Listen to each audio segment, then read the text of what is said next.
The scent of freshly brewed coffee already filled the room as I stood in my kitchen when Arthur's words cut through that cool and settled on top with precision. Evelyn, Ethan, and Lisa are letting us live with them, so you need to go. Hearing his once warm and loving voice now resonated the chilling finality in them. I blinked, disbelieving. His words fell over me like I was free falling without a parachute, and the room spun ever so slightly, Lisa added, her voice dripping with sarcasm as she stood next to him with arms crossed. Yeah, it's about time. All you've ever been is a leech, Evelyn. A freeloader, me. The absurdity of it stung. Arthur had always been the starving artist, while I carried this family on my shoulders for years. And now this, before my eyes were ever aware, journeying from Arthur to Lisa and then back again. He would not look at me, his face a blank mask. It made me furious and incredulous. Is this a sick joke or something? I asked, my voice shaking. No joke, Evelyn. We think it's best for everyone, Arthur said, his tone devoid of the warmth I once knew. The man I married, the man I built a life with, was now evicting me from my own home with the help of our son's wife. The absurdity of it all was overwhelming. I wanted to scream, to shout, to make them see the injustice, but all I could muster was a hollow laugh.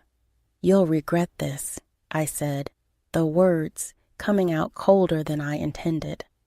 Arthur's eyes finally met mine, but there was no remorse there, just a blank stare. Just pack your things and go, Evelyn. It's for the best. I looked around the kitchen, the heart of our home where I'd cooked countless meals, where we'd shared so many memories, and now they were casting me out like an unwanted guest.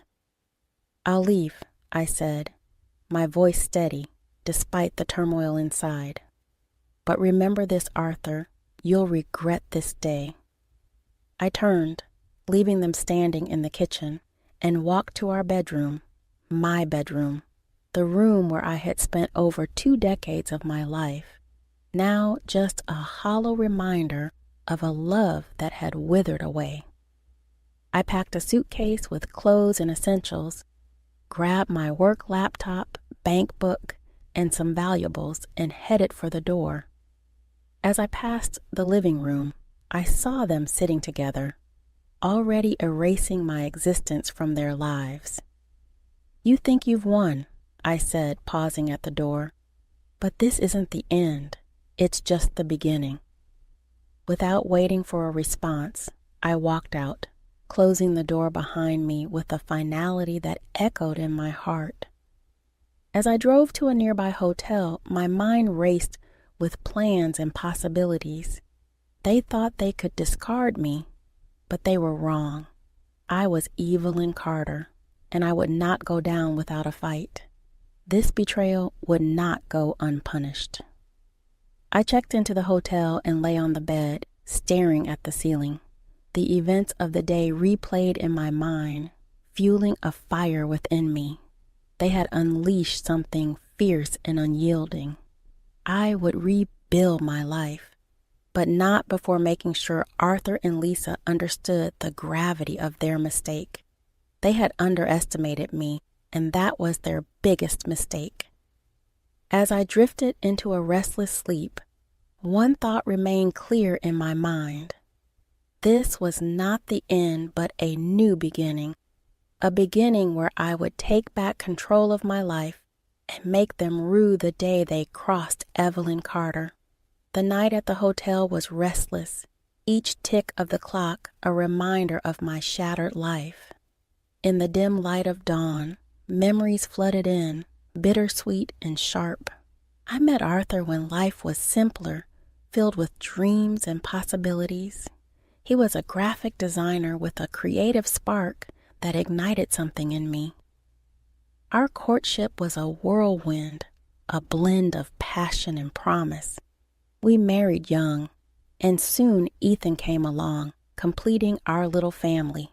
But time has a way of eroding even the strongest foundations.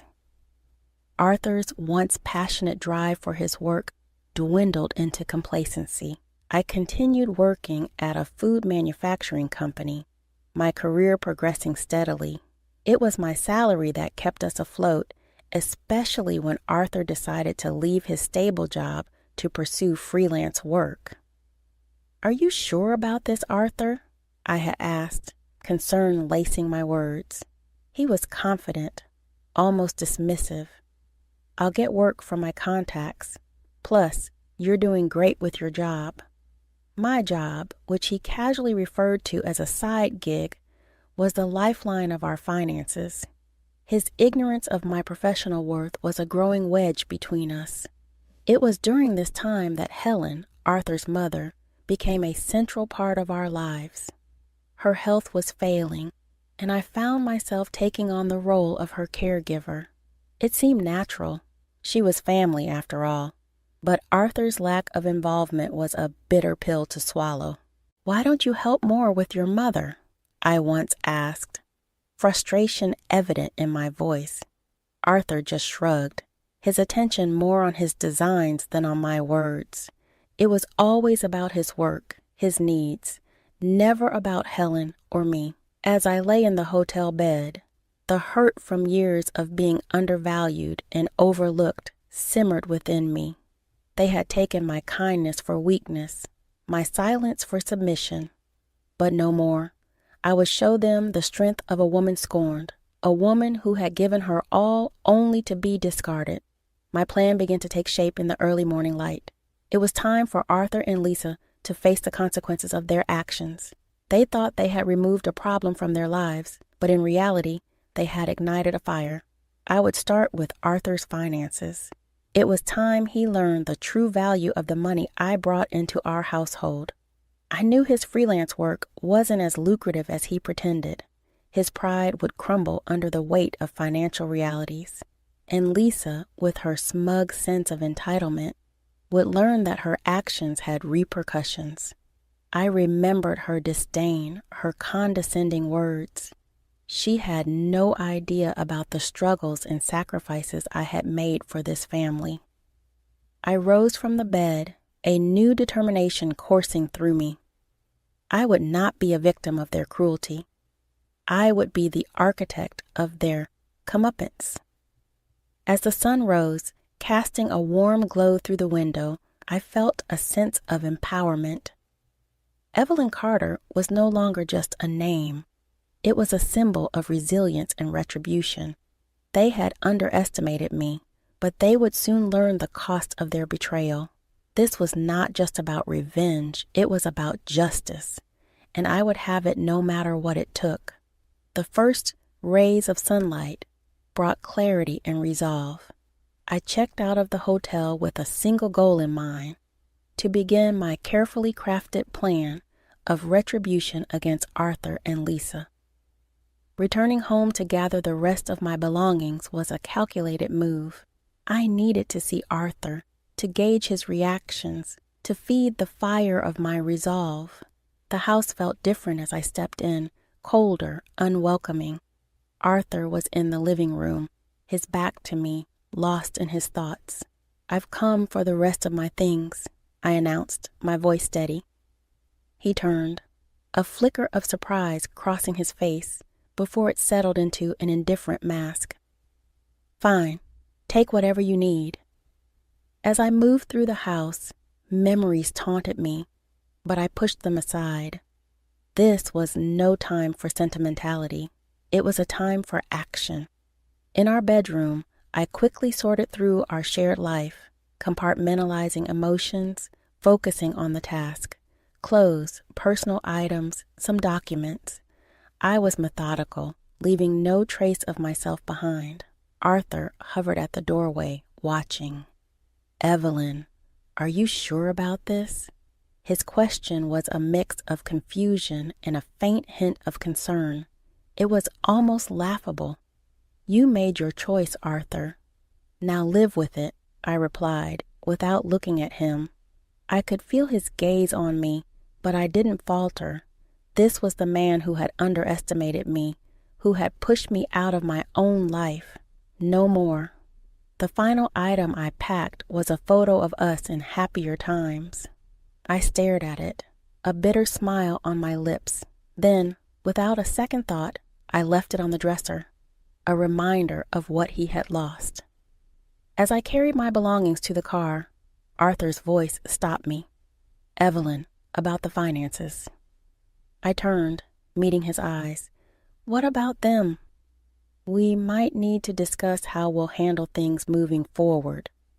"Oh, now you're concerned about finances?" My voice was tinged with sarcasm. "Don't worry, Arthur. You'll manage. After all, I was just a side gig, remember?" His expression faltered, guilt and realization dawning. But it was too late for regrets. I drove away without looking back. The chapter of Arthur and me firmly closed, but this was just the beginning. My mind raced with plans, each more satisfying than the last. I knew Arthur's weaknesses, his pride, his finances, his superficial understanding of my contributions. I would use these to my advantage. He would learn the hard way the value of what he had so callously discarded. And Lisa, her arrogance would be her downfall. I would make sure of it. She thought she could step into my life, take my place without consequence. She was sorely mistaken.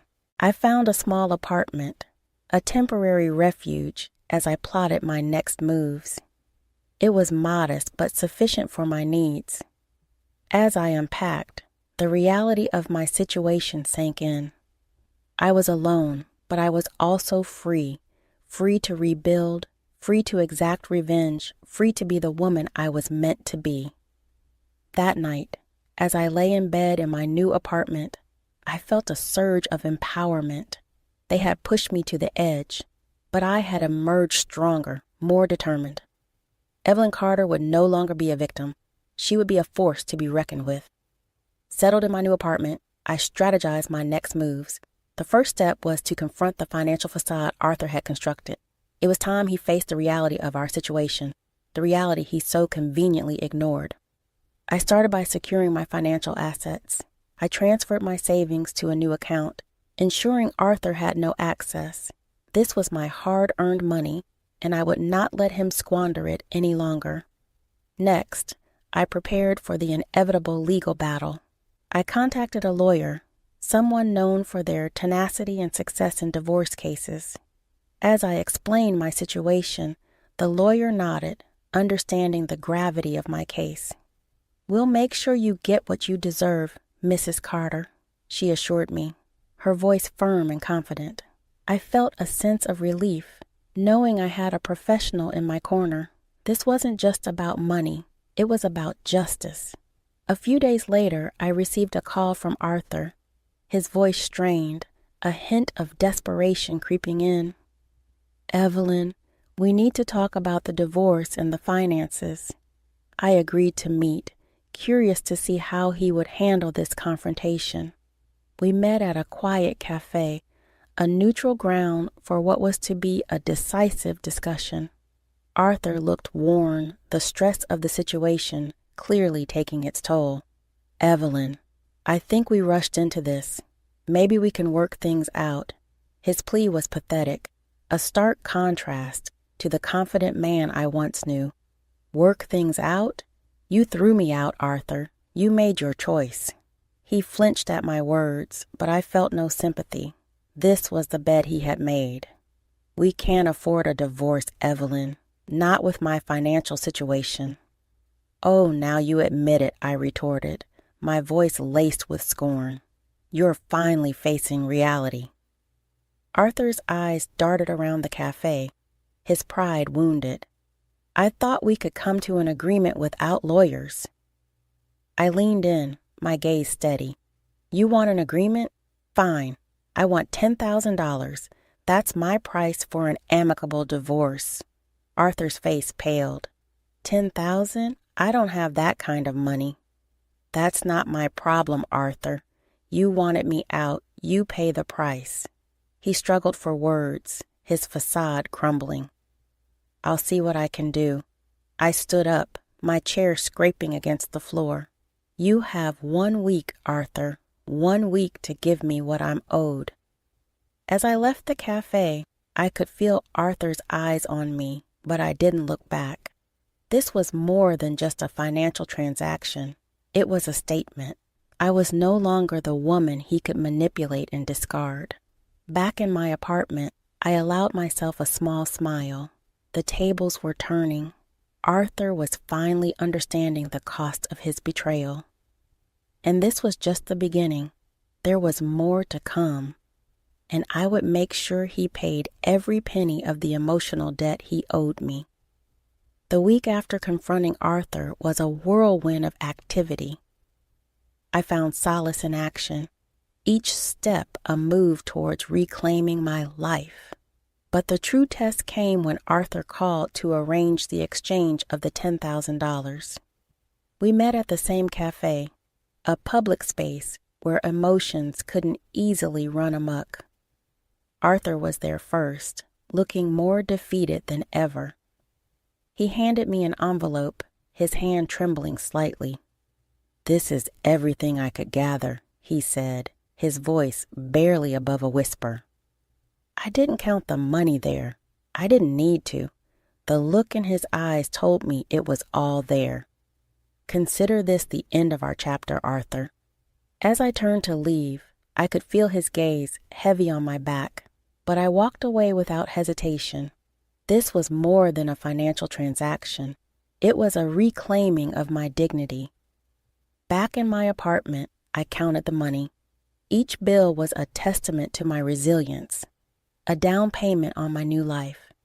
But it wasn't the end of my plan, not yet. The next step was Ethan and Lisa. Arthur's betrayal was one thing, but their complicity stung deeper. It was time they faced their own consequences. A few days later, the opportunity presented itself. Ethan called, his voice strained. "Mom, we need to talk. Can you come over?" I agreed, curious about what prompted his sudden request. At their house, the atmosphere was tense. Ethan fidgeted nervously, while Lisa's usual arrogance was replaced by unease. "What's this about, Ethan?" I asked, my tone neutral. "It's about Dad," Ethan began, his eyes avoiding mine. "He's in a bad place financially. We might lose the house," Lisa chimed in, her voice laced with frustration. "And it's your fault, with that ridiculous demand for money." My heart hardened at her words. "My fault? I was thrown out of my own home, Lisa. Did you expect me to just walk away without anything?" "But we're family," Ethan interjected, a note of desperation in his voice. "Family?" I scoffed. "Family doesn't treat each other the way you've treated me." Lisa's face reddened, her facade crumbling. "Well, what do you expect us to do now? You've taken everything." I stood, my resolve unshaken. "You expect sympathy from me? You made your choices, now live with them." As I left, I could hear them arguing, their voices a mix of blame and regret. But it was too late for apologies. They had shown their true colors, and now they were facing the consequences. In the solitude of my apartment, I reflected on the day's events. I had set out to reclaim my dignity, to make them understand the pain they had caused, and I had succeeded. But as I lay in bed that night, a sense of emptiness crept in. Revenge had brought satisfaction, yes, but it hadn't filled the void left by my shattered family. Yet I knew there was no going back. This was my path now, and I had to see it through to the end. As the days passed, my life settled into a new rhythm, one defined by independence and strength. Yet the final act of my plan remained. It was time to expose Arthur and Lisa's true nature, to bring their deceit into the light. I began by digging into Arthur's financial affairs. It wasn't difficult. His desperation had made him careless. I discovered a trail of debt, poor investments, and most shockingly, evidence of an affair. It was the ammunition I needed. I confronted Arthur once more, this time at his office. It was a place where he felt in control, but I was about to shatter that illusion. "Arthur, we need to talk," I said, my voice calm yet assertive as I entered his office. He looked up, surprise etched on his face. "Evelyn, what are you doing here?" "I know about the affair, Arthur, and the debts," I stated, watching as his face drained of color. That's ridiculous," he stammered, but the guilt in his eyes betrayed him. "Don't insult my intelligence. I have proof," I countered, my words sharp. Arthur sank into his chair, the facade of confidence crumbling. "Evelyn, please, let's talk about this." "There's nothing to talk about. You've made your bed, now lie in it." My words were cold, a reflection of the void he had left in my heart. I left his office, leaving him to stew in his guilt and fear, but my plan wasn't complete. Lisa was next. I invited her for coffee, a public setting where she couldn't easily escape. When she arrived, her usual brashness was absent, replaced by caution. "Evelyn, what is this about?" she asked, her voice tinged with suspicion. "It's about you and Arthur," I said, meeting her gaze. "Your role in this whole mess." Lisa shifted uncomfortably. "I don't know what you're talking about." "Oh, but you do," I countered. "You encouraged Arthur's decisions, thinking it would benefit you, but now you're just as responsible for the fallout." Lisa's facade cracked, her composure slipping. "You can't blame me for everything." "I can and I do. You were part of this, Lisa. You can't escape that," I replied, my voice steady. Lisa looked away, unable to meet my gaze. She knew the truth, even if she couldn't admit it. As I left the cafe, I felt a sense of closure. I had exposed their deceit, their selfishness. They were left to face the consequences of their actions, just as I had faced mine. In the days that followed, the fallout from my revelations hit hard. Arthur's affair became public knowledge, his reputation tarnished. Lisa, caught in the crossfire, faced her own set of challenges. Her marriage with Ethan strained under the weight of the truth. I watched from a distance, my heart heavy yet vindicated. They had underestimated me, but I had shown them the strength of my resolve. Yet in the quiet moments, I couldn't help but wonder if the price of revenge was too high. I had regained my dignity, but at what cost? The family I once loved was now broken, a casualty of the war I had waged.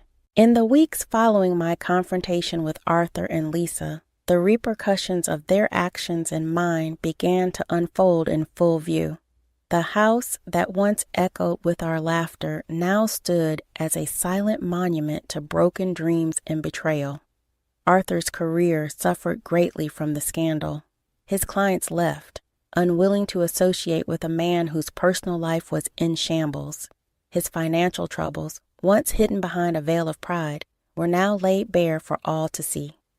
Lisa, on the other hand, found herself isolated. Her marriage with Ethan strained to the breaking point as the truth of her manipulation and greed surfaced. The social circles that once welcomed her now turned their backs, leaving her to face the consequences of her actions alone. I heard through mutual acquaintances that Ethan had moved out, unable to cope with the continuous quarrels and the stark reality of their situation. Lisa, once so full of confidence and disdain, was now a shadow of her former self. And then there was Arthur. He called me one evening, his voice a mixture of sorrow and desperation.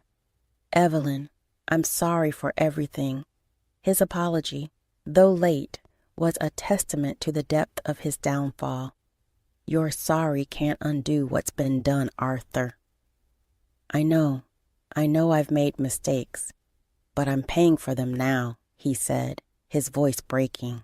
"You're not the only one paying, Arthur. We all are," I replied, the weight of our collective pain heavy in my voice.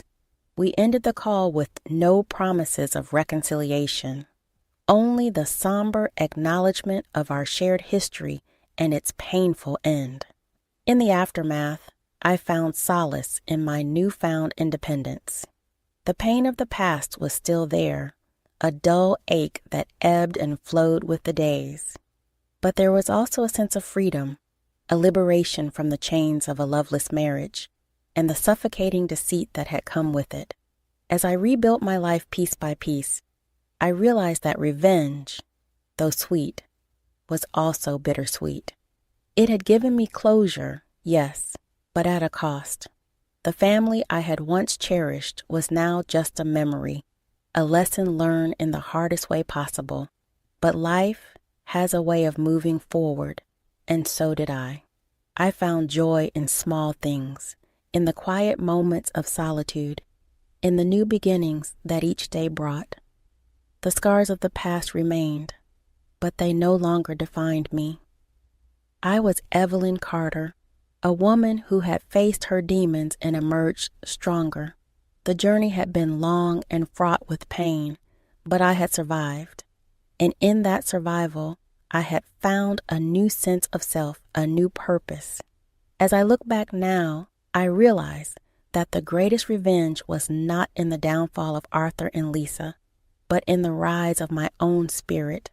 In the end, I had not just survived, I had thrived.